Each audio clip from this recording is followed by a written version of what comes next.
બેટા પ્રતીક, ક્યાં ગયો? શું છે પપ્પા, તું હજુ તૈયાર નથી થયો? ઓફિસે જવાનું કેટલું મોડું થાય છે, સમજો.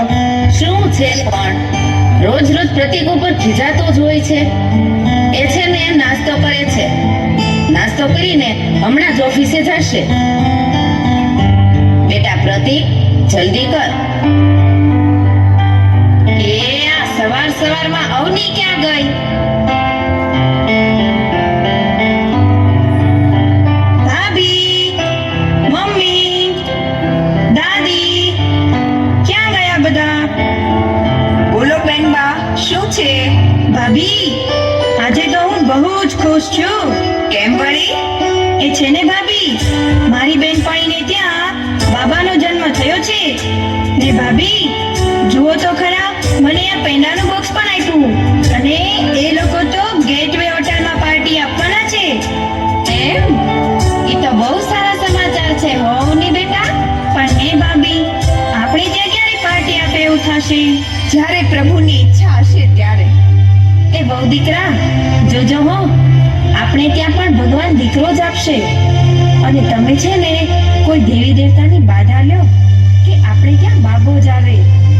એ હવે દીકરો આવે કે દીકરી, એમાં વળી ફરક શું છે? ના હો, અમારે તો બાબો જ જોઈએ. એ જે આવે તે. અત્યારમાં આ બધું મૂકો અને તમે ને પપ્પા ઓફિસે જાઓ અને અમને અમારા ઘરનું કામ કરવા દો. એ સારું સારું, લ્યો, અમે તો બંને ઓફિસે ચાલ્યા. ચાલો પપ્પા.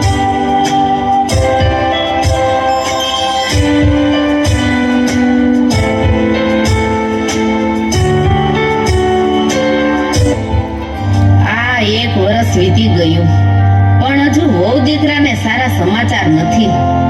બધું જ થઈ રહેશે. તમે છે ને છાનાવાના માળા કરો. મમ્મી, મમ્મી, મમ્મી, મમ્મી સાંભળ. ભાભીને સારા દિવસોના ઈંડા દેખાય છે. એમ? બહુ સારું. લે મમ્મી બેટા, તું આ સમાચાર દાદીને પણ આપ. અવની, મમ્મી, મને તો ખબર જ છે. માફ કરજો મમ્મી, અમે બંને જણા તમને સરપ્રાઈઝ આપવા માંગતા હતા, એટલે છુપાવેલું. હકીકતમાં તો રાગિણીને 3 મહિના છે. એમ? બહુ સારું. લ્યો, તો હવે તું રાગીણીને આવની ત્રણે મળીને દવાખાને જઈને ચેક કરાવી આવું. એમાં વળી ચેક શું કરવાનું? ભગવાન જે આપે એમાં રાજી રહેવાનું. આ મારે જોને 4 દીકરી ને 1 દીકરો છે, તો શું મને કાંઈ તકલીફ છે? ભગવાનને ગમે એ સાચું. ના હો, અમારે તો બાબો જ જોઈએ. મમ્મી, જે આવે તે. રહેવા દો ને, ચેક નથી કરાવવું. નહીં, આજે ને આજે જ તમે ત્રણેય જાઓ. અને અવની, આપણા ફેમિલી ગાયનેક ડોક્ટરને ત્યાં એપોઇન્ટમેન્ટ લઈ લો. ઠીક છે મમ્મી. Hello, Janani hospital? એક એપોઇન્ટમેન્ટ જોઈએ છે. હા, લખો. રાગિણીબેન પ્રતીકભાઈ. આજની નથી, કાલની છે. પણ ના, અમારે તો આજની જ જોઈએ છે. તો ઠીક છે, સાંજે 5 વાગે આવી જાઓ. તો મમ્મી, તું પણ સાથે આવજે ને. ઠીક છે બેટા, ચાલો આપણે 4 જણા સાથે જઈશું.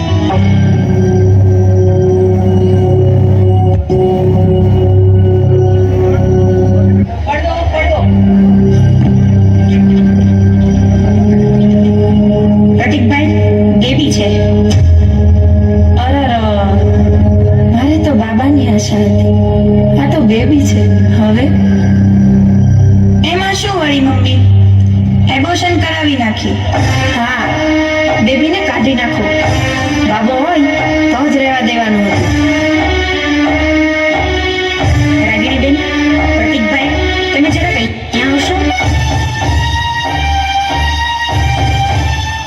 કોઈ વાંધો નહીં, કાઢી નાખ.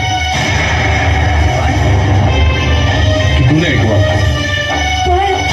બસ રાગિણી. તો પછી રાગિણીબેનને અંદર ઓપરેશન થિયેટરમાં લઈ લો. અને નર્સ, જલ્દી તૈયારી કરો. ફટાફટ કામ પતાવી દેવાનું છે. ચાલો મેડમ, બધું જ તૈયાર છે.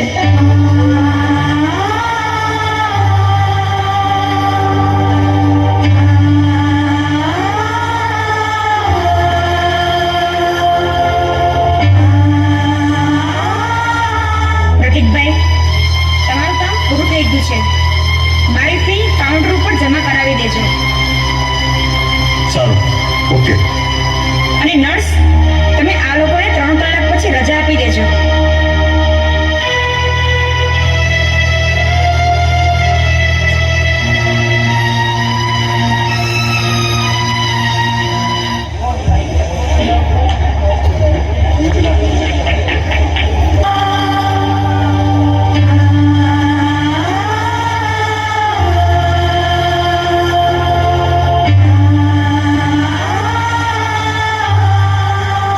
શું થયું દીકરા? દાદી, જે હોય તે, તમે છાનામાના માળા ફેરવો ને. શું થયું પ્રતિક? બોલ તો ખરો. શું થવાનું વળી? બેબી હતી તે કઢાવી નાખી. તેમાં વળી થવાનું શું? અરર, તમે બધા પાપ્યા છો, પાપ્યા. બધાએ મળીને કેટલું મોટું પાપ કર્યું છે ખબર છે તમને? હે ભગવાન, આ બધું શું થવા બેઠું છે? બેટા રાગીણી, કેમ છે તને? તારી તબિયત તો સારી છે ને? દાદી, મારી ઈચ્છા તો ન હતી, પણ બધાએ બહુ જ ફોર્સ કર્યો. તેમાં હું પણ પાપમાં ભાગીદાર થઈ ગઈ.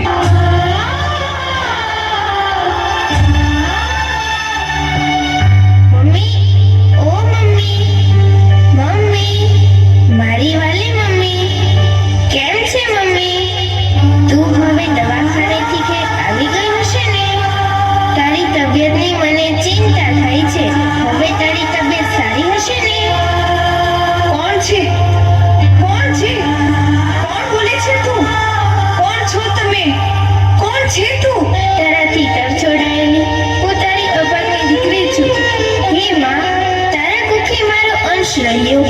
ત્યારથી મારી એવી ઈચ્છા હતી કે મારે મારી મમ્મીનો ચહેરો જોવો છે. કેવો હશે એ ચહેરો કે જેના રૂવાડે રૂવાડે બાળક પ્રત્યેનો પ્રેમ ઉભરાતો હોય. અને મારે તારી ગોદમાં ઝૂલવાની ઈચ્છા હતી. મારા ગાલ તારી એક વહાર ભરી ચોમી માટે તલસતા હતા. હે માં, મારે મારી જનેતાના હાથમાં ફૂલ થઈને ખીલવું હતું. અને મમ્મી, મારે તો તારા આંગણામાં પગલી પાડવી હતી અને આપણા ઘરને આનંદના કિલ્લોલથી ભરી દેવું હતું. અને મમ્મી, મારે તો તારા હાલરડા સાંભળતા સાંભળતા ઊંઘવાની ઝંખના હતી. પણ મમ્મી, તે મને કેમ આ દુનિયામાં આવવા નથી? બોલ મમ્મી, બોલ, કેમ આ દુનિયામાં આવવા નથી? બેટા, હું મજબૂર હતી. તારા કોઈ પણ સવાલનો જવાબ મારી પાસે નથી. હું શું કરું? મમ્મી, તને એક વાત કહું કે જો કુદરતે મને તારો દીકરો બનાવ્યો હોત તો તને કાંઈ વાંધો ના આવત, હે ને? પણ મમ્મી, તને કુદરતનો ન્યાય પણ મંજૂર ના હતો. તને તો દીકરાની ઝંખના હતી. તારે માત્ર સંતાનથી ખોળો નહોતો ભરવો, તારે તો ભવિષ્યમાં કમાઈને સંપત્તિથી ઘર ભરી દે તેવા દીકરાની જરૂર હતી. મમ્મી, તારે તો મિલકતનો વારસદાર ઉછેરવો હતો અને ઘટપણમાં દીકરા બહુ મળીને સેવા કરી અને દુઃખોમાં આંસુ લૂછવાનો સહારો જોઈતો હતો. તને મારી કાલી ખેલી ભાષા સાંભળવાની ઝંખના ન હતી. એટલે જ તો મમ્મી, તે દવાખાને જઈને મારાથી છુટકારો મળીને આશકારો અનુભવ્યો છે, ખરું ને? એટલે જ તો મને એમ હતું કે ડોક્ટરના હૃદયમાં દયા હશે.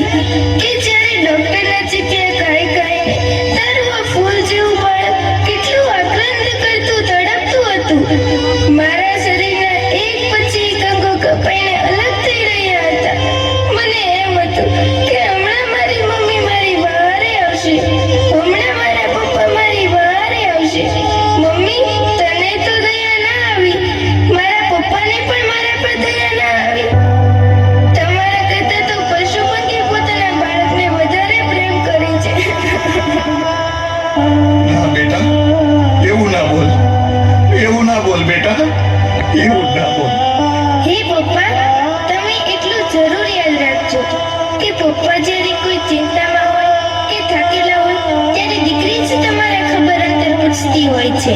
હે પપ્પા, હું શું તમારું લઈ જવાની હતી? ખાલી 20 વર્ષ તમારે ઘેર રહીને સંસ્કાર મેળવીને પારકી ઘેર જતી રહેવાની હતી. દીકરી તો અંતે પારકી થાપણ જ કહેવાય ને.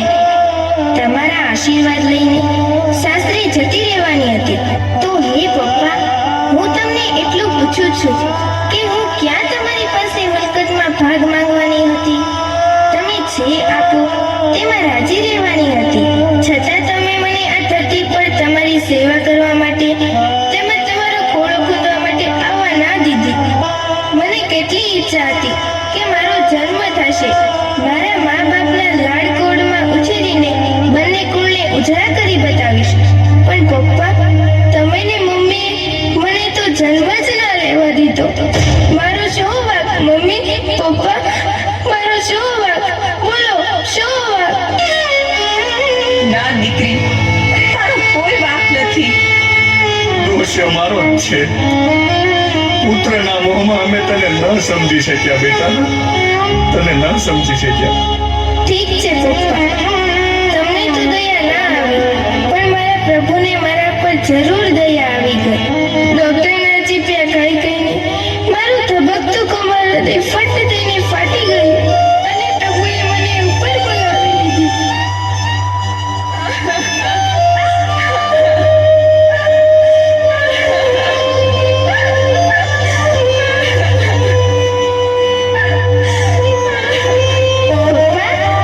મારે મારી મમ્મીને એક વાત કરવી છે કે તું એ દીકરી થઈને કોઈક માની કુખે અવતરેલી તો હશે ને?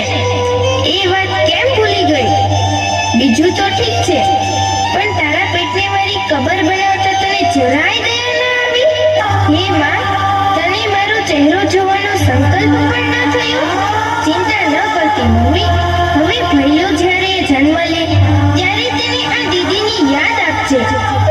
અને હા મમ્મી, જ્યારે રક્ષાબંધન આવે ને ત્યારે મને યાદ કરીને ભૈયાને રાખડી બાંધીને મારા આશીર્વાદ આપજે હો. મને યાદ કરીશ ને મમ્મી? કરીશ ને મમ્મી? હા દીકરી, જરૂર યાદ કરીશ. ઠીક છે મમ્મી.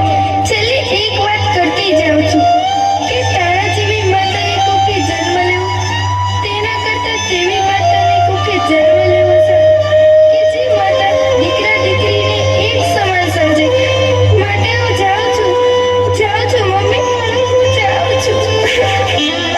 ઊભી રહી જા દીકરી, તું ઊભી જા. ઊભી રહે દીકરી, ઊભી રહે. ઊભી જા બેટા, ઊભી જા. મારી વાત તો સાંભળ દીકરી, વાત તો સાંભળ. ઊભી જા બેટા. દાદી માં, મારી તો ઈચ્છા જ ન હતી. બધાએ મને પરાણે દવાખાને લઈ જઈને આ પાપ કરાવ્યું છે. મારી આ ફૂલ જેવી દીકરીનું મોઢું જોવાયું ન પામે. દાદી માં, મારી ફૂલ જેવી માસૂમ દીકરી આ દુનિયામાં આવે ઈ પહેલા આ બધાએ ભેગા મળીને મારી દીકરીનું કચ્ચર ઘાણ કાઢી નાખ્યું. દાદી માં, કચ્ચર ઘાણ કાઢી નાખ્યું. જાને રહી જા બેટા, જાને રહી જા. મને ખબર છે આમાં તારો કોઈ દોષ નથી. શાંત થઈ જા. પણ તમને મારો ઓલો ક્યારેય માફ નહીં કરે, ક્યારેય નહીં. તમે એક ફૂલ જેવા બાળકને જન્મ નથી લેવા દીધો, જન્મતાની સાથે જ મારી નાખ્યું છે. તમે બધા હત્યારા છો, હત્યારા. મારા તમને ક્યારેય માફ નહીં કરે, ક્યારેય નહીં. દાદીમા, અમને માફ કરી દો.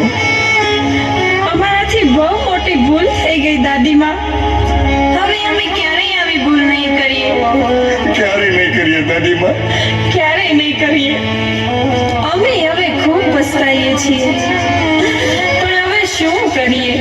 હવે અમે ભગવાન પાસે માંગીએ છીએ કે અમને અમારી ભૂલ માફ કરો. હવે અમને દીકરી જ આપજો પ્રભુ.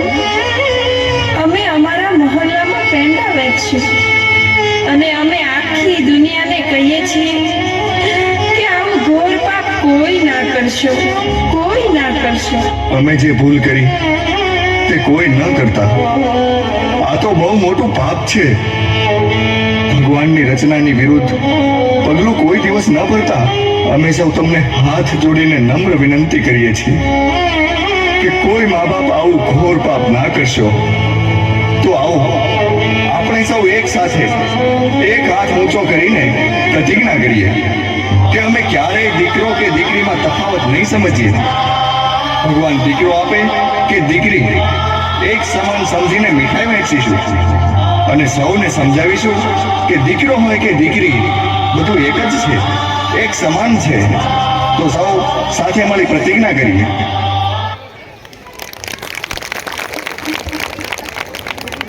वक्त को जिसने नहीं समझा उसको मिटना पड़ा, बच गए तलवार से तो फूल से कटना पड़ा, चाहे कितनी लंबी हो चाहे कितनी कठिन.